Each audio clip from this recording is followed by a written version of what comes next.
So what do you do right now? I mean, like, honestly, what do you do when you're bored? Because there's probably a lot of boredom going on. What do you do? I'd like suggestions, please, to help me out. But maybe a more important question is, what do you do right now? I mean, in the face of a global pandemic, which we never thought was really going to happen in our lifetimes, what do you do?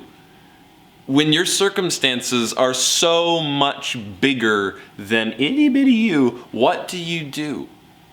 We're in a series right now that's talking about what do you do when you don't know what to do from the life of Joseph, so that we would know what to do when we don't know what to do. And last week we looked at Joseph and his family life. What do you do when you don't know what to do with your family? This week I want to look at what do you do when it feels like there's nothing that you can do. So we're going to pick up the story. Joseph has some family tensions with his brothers, right? He's the favorite child. They hate him for that. And Joseph is coming to go check in on them about something. And they see him while he's a long way off. And they kind of turn to each other, cartoon style, conspire against him. This is what they say. Here comes this dreamer. Come now, let's kill him and throw him into one of the pits.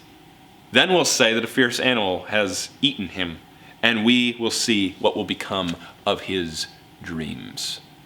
So imagine your circumstances are so bad that your 10 brothers want to physically murder you. They're not just threatening it, they are actually planning it. That's how bad it is. But things actually get worse for Joseph, because it'd be one thing to just die, but it's another thing that what they actually do to him, because Reuben shows up, the oldest brother, and I mean, he hates Joseph, but he doesn't want him dead, because that would probably make Dad sad. So he says, let's not kill him, let's just throw him into this pit. So they rip up the cool jacket that Dad had given him, they throw him into a pit, and while Reuben is gone, there's some merchants that come by, and Judah, one of the brothers, says, hey, you guys, what do we gain if we just kill him? I mean, we don't gain anything besides we get rid of Joseph. But these merchants passing by, hey, how about we sell him to the merchants? That way we get rid of Joseph, yes, but then we also get money out of it.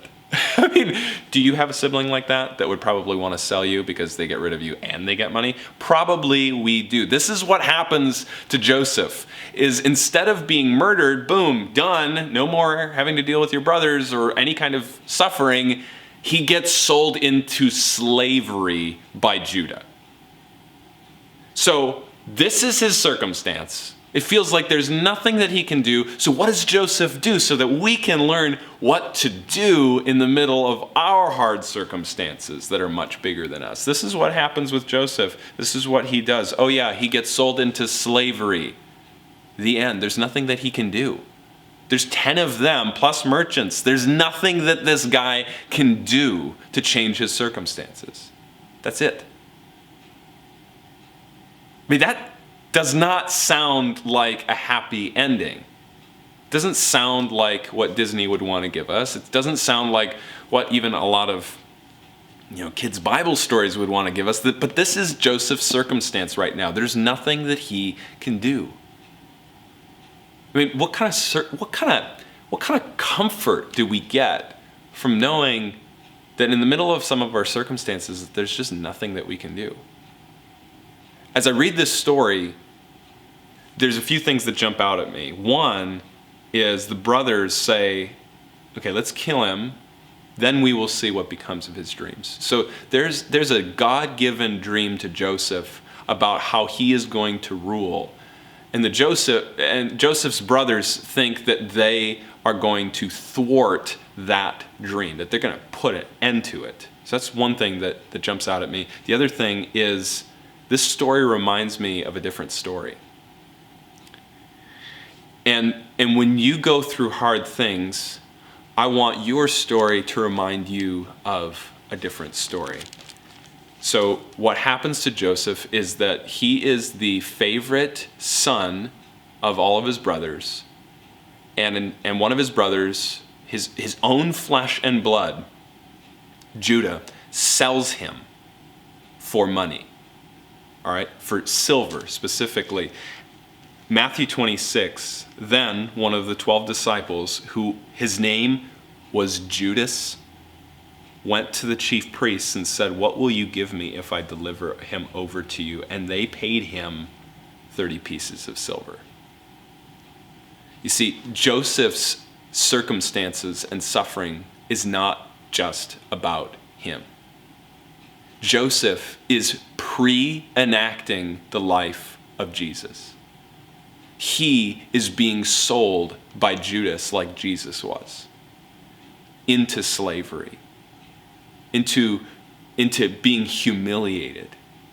There's nothing that he can do. He is the hands and feet of Jesus in that moment. Not just that he's the hands and feet of Jesus in doing good things. He's the hands and feet of Jesus that get nailed to a cross and can't move, that are 100% helpless. That is what Joseph is going through. His circumstances and suffering is pointing to somebody else. So when you go through suffering and hard circumstances, does it remind you of a different story? Does it remind you of Jesus? Joseph pre-enacts the life of Jesus. When you go through suffering and hard things, you reenact the life of Jesus. You point others to the suffering that saves the world. That's your comfort in the midst of circumstances that you can do nothing to change. Is that it's talking about a different story. Your suffering is a part of a bigger story, Jesus's. And Joseph's brothers thought that they would put an end to these big dreams. Satan thought that in killing Jesus, that would be an end for the salvation of mankind. In the middle of your cross, in the middle of your being sold into slavery, in the middle of your hard circumstances, we will see what becomes of your dreams. Yes, Good Friday comes and Jesus dies. Yes, Joseph is sold into slavery. But you see, Joseph ends up being at the right hand of the king of Egypt in the end. And Jesus ends up being king of the universe. We will see what becomes of your dreams. Be comforted. Your suffering, your story, it's a part of a bigger story. And we'll see what the end has in store for you. Thanks, guys. Have a great week.